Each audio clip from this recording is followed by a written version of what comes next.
Sena me sena.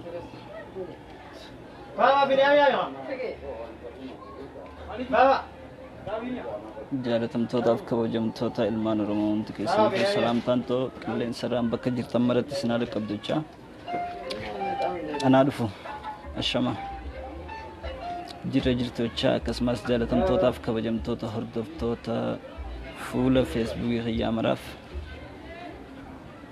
khalee galgala koodii CRBT takka poosti godhen ture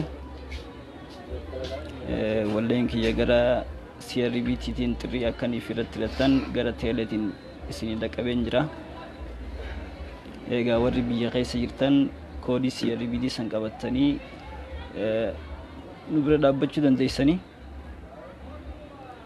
waan biraatiin miti onni isin ittiin nu gargaartan yoonii fi wallee tokko YouTube irra maxxansinee share walii godhuudhaan like subscribe godhuudhaan akka nu gargaartan isiniin jecha gara teeleetiin ammoo CRBT keessa galee jira waan ta'eef warri biyya keessa jirtan koodii CRBT taniin kalee galgala maxxan koodii CRBT taniin kaleessa galgala maxxansisan qabattanii gara CRBT tiin nu bira dhaabbachuu dandeessanii jechuudha.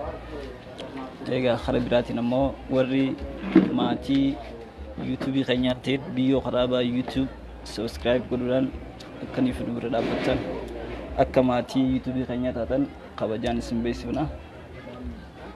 Egaa warri machooftee taasawaa jirtan jettan illee hin dhabamtanii machoofne fayyaan qaba.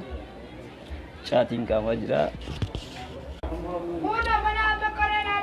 Egaa akka naannoo keenyaatti caatii qabuun